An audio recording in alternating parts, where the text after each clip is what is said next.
Oh my God, you guys, the new season of 90 Day Fiance was just on and it was unbelievable. And in this video, we are going to totally expose the fact and reveal everything I now know on how Brandon from this new season is a complete and total spoiled brat. So let's not waste any time and just jump right into this one. If you can't tell, I am like a kid in a candy store. I am so excited. This season, at least the first episode, looked unbelievable. But we have to talk about Brandon. Boom, right there. He is with Julia. They are, I guess you could say now they are living in Virginia. She is from Russia originally. It's the most bizarre story how they met. But his friend was apparently just walking around overseas and he saw her. She was at work dancing. She was on the go-go. She was a go-go dancer and he saw her working.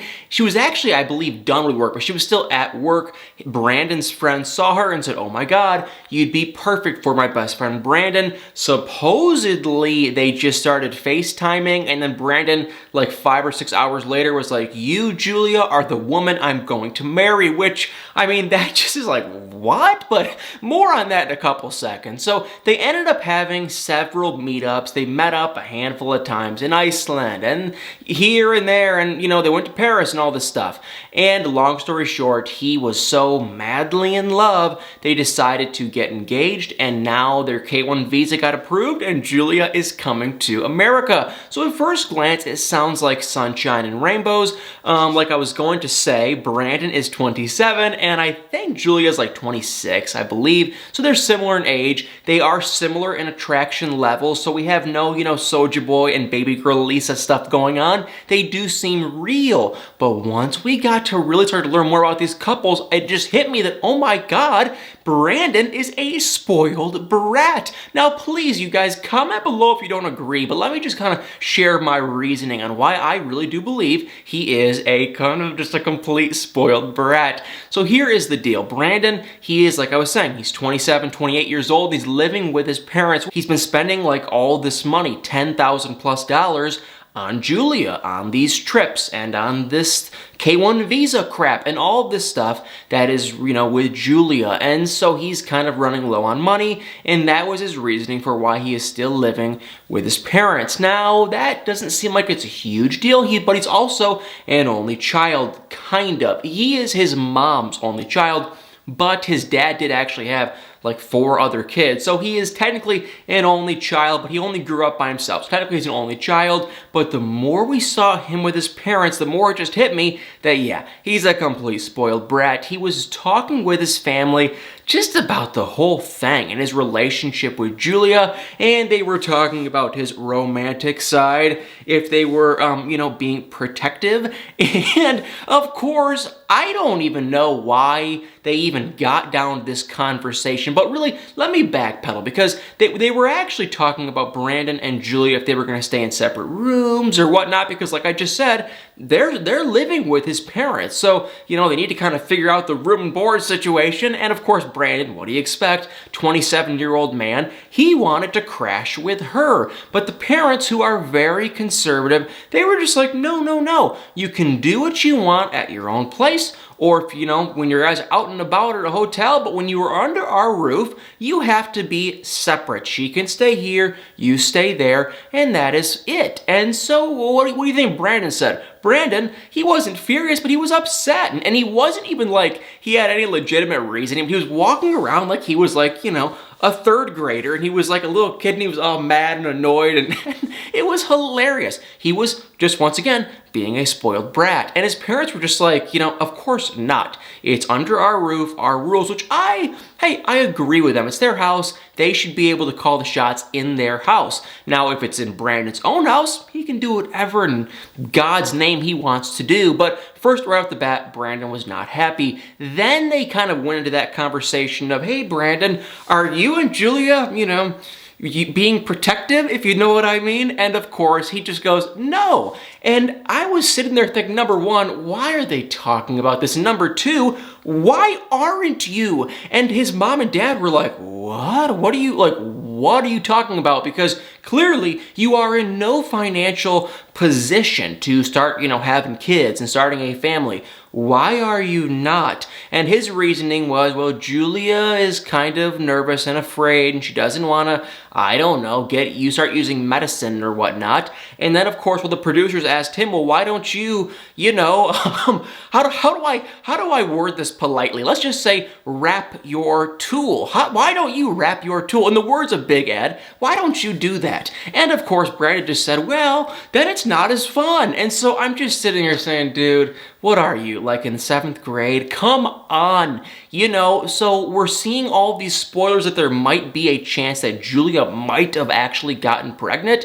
and I wouldn't be shocked because clearly, Brandon doesn't seem to care what he's doing and what, God name's going on. So long story short, you can just see the guy is a complete spoiled brat. And one thing led to another. They ended up going and driving to the airport to pick up Julia in Washington, D.C. And guess who tagged along with Brandon? His parents. And I'm just really starting to see a Colt and Debbie and Brandon and his mom kind of a vibe, because it's like his mom really seems attached to him. She has called him her baby like 300 times in the first episode alone. So I don't think Julia and Brandon's mom are going to get along at all. They honestly seem super similar. So yeah, I think they are definitely going to butt heads. But yeah, we saw them driving to the airport. They were going to go pick up Julia, and then that was pretty much it. However, we did get to see Brandon's mom on the phone talking to a doctor about Brandon and Julia trying to be a little bit more safe. So that's all I'm going to talk about. A little bit of TMI, but still, are you kidding me? His mom is talking, what? So it doesn't even make any sense. Completely crazy. I feel like the mom is just a little much, and he is completely just a baby. So you guys can comment below if you agree or disagree. We are definitely gonna have to see more, but at least at first glance, Brandon seems to be like a baby. So now let's go on to the next couple. In the next one, and I will keep them very quick, is Rebecca and Zied. Now, we have seen them in a past season. Okay, really quick, honestly, god-awful couple. They have no business being together. They really don't see eye to eye at all. Rebecca is actually, I don't even know how to even word that, but Rebecca is, what, 22 years older than him? Might be 21. I think it's 22. So yeah, she's significantly older, and that wouldn't even be that big of a deal. Hey, if they want to be together, let them live and do their thing. The problem I see is this isn't Rebecca's second marriage or her third marriage. This is going to be her 4th marriage. I'm sorry if one of you guys have been married 4 times, but I know a lot of people that have been married twice. I know a handful of people that have been married 3 times, but 4 times. I mean, come on. So that's a huge issue. Zied has all of these jealousy issues, the age gap. And then now Rebecca was talking about some financial stuff that's kind of going on, because she claims that she just spent $15,000 or $20,000 on trying to get Zied over here. We saw them in the last season. Rebecca was kind of holding back some lies. Zied is very conservative. He has these just weird, I hate to judge. I don't want to say, him being a conservative is a bad thing, but he just has these weird ideas. Like, long story short, because Rebecca is kind of having some financial troubles, and her lease for her apartment is ending up, her daughter, who is, I don't even know, in her early 20s, and she pretty much has her life together. She offered her mom and said, hey, me and my fiance, we have extra space at our place, and if you and Zied want to live with us and just kind of save up some money, you're totally welcome to. Which, hey, it's like when I heard that, I was like, shouldn't it be the other way around, because she's the mom and, that's the daughter? But anyway, typical 90 Day Fiance fashion, all these people, their lives are completely backwards. But anyway, of course, Rebecca was like, I would love to, free rent. But she told Zied, and Zied had some weird idea in his head that what if basically, Rebecca's daughter's fiance started to kind of be into Rebecca. That was basically his thought, which is stupid and just rude and not cool. But that's what I mean. It's like he has all these weird, dumb thoughts in his head. And hey, I mean, don't get me wrong, Rebecca has been married 4 times. Maybe she would just fall madly in love with her daughter's fiance. I doubt it, but you never know. So anyway, they are having their issues. They're a god-awful couple, and it does sound like that Zied does come over to the States, and I actually have a gigantic spoiler on them, and I posted this video in April, so if you want to check out that spoiler, I'm not going to say it in this video because I know a lot of people, y'all want to wait until later on in the season, so I would just keep my mouth shut on them, and I will throw out the key, but maybe at a later date, I will talk about that spoiler. So let's just go on to the next couple, and this one was just as good as Brandon and Julia, and that is Jovi and Yara. Now, kind of the same thing with Brandon and Julia. We really only got to see Jovi, like how we really only got to see Brandon. Jovi, he's like a 28, 29-year-old young man, and you know, hey, he's a good-looking guy. The one thing I noticed about him is his smile. He was smiling like the entire time while he was talking. Big old smile. He seems to be the life of a party.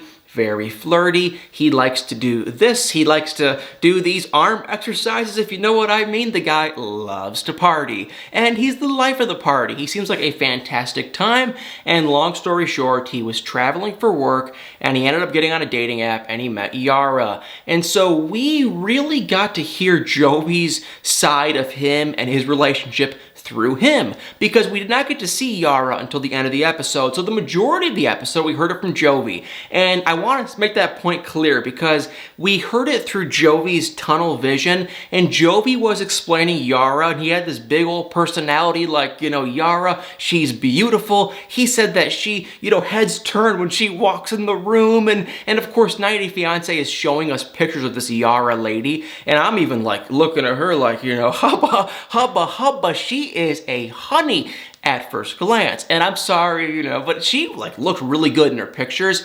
Then Jovi gave us the whole spiel and this and that. We saw his whole life. Then at the end of the episode, guess who came to the airport? It was Yara. And yeah, Yara is literally like a mix of Darcy and Anfisa right off the bat. And let me just say, for her defense, she did just fly 30 hours, like literally like 30 hours, so I could see she'd be cranky. I'm sure I would be cranky, but she was like really cranky. She was not in the mood to talk. She was not in the mood to be happy or lovey-dovey. She was just like, oh my God, I want to go home and go to sleep. And she was complaining and complaining and complaining. So that is what reminded me of Anfisa, because Anfisa was like really like, you know, money, money, money. She did not love Jorge, and at least I know some of you guys might disagree with me, but I really feel like she used him for his money, and that was it. But she also reminded me of Darcy, because if you look real close to her, once the actual cameras were on her, oh, she's got this, she's got that, her lips are all, you know, boom, like Darcy, and so it's like, oh my gosh, she's like Darcy 2.0. So, anyway, when Jovi was explaining his relationship with this woman, it sounded like it was sunshine and rainbows, but now that we're seeing Yara, I'm like, dude, she doesn't even seem to like you. The producers asked her, hey, Yara, what do you love about Jovi? And she goes, well, and about 3 hours later, she blurted out, well, I liked his body, but she goes, past tense, I liked it. Now he's fat. So, I mean, I'm watching this thinking, girl and guy, what are you guys doing together? Now, a little bit of backstory I did forget to mention is Yara actually was expecting a baby, and it's sad to say, but she did lose the baby. So that is unfortunate. They were together, they were dating kind of long distance. She did get pregnant and they lost the baby, which that does suck. So I do feel bad for them with that, but it did kind of like solidify that maybe they're meant to be together, at least according to Jovi, because Jovi explained that once they lost the baby, their relationship did kind of get closer, and then they were like, you know what, now we're not in a rush to get married at all, and I still do want to be with you. That was in Jovi's head. I don't know if Yara would agree. It does not sound like she would, but at first glance, when we were hearing from Jovi, I was like, oh my God, this is a great real couple. but now that I've, really seen Yara, I'm like, oh my God. I think she is totally using him, and I think she just wants to come to America. Don't get me wrong, he's a good enough looking guy. It sounds like he has a solid job, but still, I think once she gets here and she's had enough is enough, I think she'll pick up and run. Now, I could be totally wrong. Maybe she was just cranky. That's totally possible. We're gonna have to wait and see. So definitely make sure to comment below. But oh my God, you guys, this is looking so good. And like I said, we got to see 4 out of the 7 couples. So last but not least is Mike and Natalie. And boo-hoo, cry me a river, Natalie. I always thought Natalie was cute. I thought she had a cute, bubbly personality. She looks great. And I thought, hey, she's a cute girl. And Mike, I always thought Mike, he's a cute guy. I don't know why I'd use the word cute, but he's a charming. I guess that's a better word. He is charming. He's big and tall, and he's smiley and always happy. But now I'm seeing both these two, and I go, she cries every 2 seconds, so that's not very cute. And Mike, he isn't very happy. That was his slogan. I'm always happy. I'm Big Mike. I'm happy. But it's like, dude, you're never happy. At least when we see you on 90 Day Fiance, you are rarely ever happy. In fact, you are actually quite the opposite. You are unhappy, it seems like most of the time. And so we're seeing this situation where it's like they're in the process of getting their visa. And if you guys don't know, we did see Mike and Natalie a season or 2 ago, and they basically ended the season on kind of a cliffhanger on if they were even going to stay together. He was overseas visiting her, and basically they were engaged, but Natalie got mad about this, and that, and she ripped off the ring and she threw it in the suitcase, and I took that as, okay, they're done. But Mike had a different kind of story, and he was saying, I thought we were going to be done, but then when we got back to America, we've been talking things out, we've been working things out, and she was still, applying for the K-1 visa, and then they got approved, and so now she's just going to come, and they're going to try to work things out. So they're definitely still in a rocky place, but it does sound like they're in a better spot than they were when we last saw them, which sounds good, I guess. But now it's like we're watching this, and Mike basically said that he's not really happy, or he's just kind of like, do I really want to do this? And now that the visa got approved, according to Natalie, which I wouldn't be shocked if she was lying one bit, but she claims that she literally only has 20 days to come over to America, and then like the visa expires, I guess, and then she'll have 90 days once she comes here. But so she's like, I have to come to America now in 20 days, which is huge and crazy. And so Mike kind of freaked out. He like I was saying, he was not the happy-go-lucky Mike that he acts like he is. He was nervous and scared and sad. I don't think he wants to be with Natalie at all. And they were talking, and yeah, she was crying. He was weird and sad, and they don't seem like they're going to be a great couple. I also do have a spoiler on them, though, and I'm not going to release it because I do want to keep my mouth kind of shut on them, too. So I'm going to, seal this up and throw the key, but I do have a spoiler on them. The last thing I will say on Mike and Natalie that kind of just, I don't know why it didn't sit right with me, is Mike has an Uncle Bo, because he lives on a farm, and long story short, he has this Uncle Bo who, he's kind of just out there, kinda, you could just see, he's all over the place, kinda, and he seems like just a funny, nice guy. He's family. He is supposedly Mike's uncle, and because Mike owns this farm, his Uncle Bo helps out, and he also lives with Mike. I thought he was living in his own separated apartment from the house, but I guess he might actually live in the house with Mike. And Natalie kind of said that her one concern is that if Uncle Bo is like living with them, which I get it, but Mike, in my eyes, responded in the best manner. He just said, come on, he's my uncle. He has no money. He has no place to go. I am totally cool helping him get a place, but we have to help him get a place. And Natalie was like, are you joking? And he was like, no, I'm not. We need to help him get on his feet and find his own place. So that didn't sit right with me. I feel like in my eyes, wouldn't you want a woman that's just kind of there and wants to help and lend a helping hand, kind of? And it did not seem like Natalie was thinking that. at all. But anyway, you guys, please, please, please, we have a new season. If you can't tell, this is like the greatest Christmas gift I ever could have gotten. I was getting so sick of the last season, and I'm just like, oh my God, thank you. I'm so excited. So guys, please comment below. And like I was saying, we got to see 4 out of the 7 couples. Now, I am totally blanking on the other 3 couples' names, but yeah, there are 3 other ones. One of the ladies is from Grand Rapids, Michigan, right by where I am originally from, which is just hilarious, and it looks like she's totally getting used. The other 2 couples look just kind of solid, I guess. So yeah, I am so excited. I don't want to be too excited and annoy anyone, but oh my God, I am so excited. So guys, thank you all so much for watching. If you enjoyed this video, it'd mean the absolute world to me if you tap that like button, comment below your thoughts, and y'all better stay tuned for many, many, many more, because now we got a new season of 90 Day Fiance, and you guys, this is going to be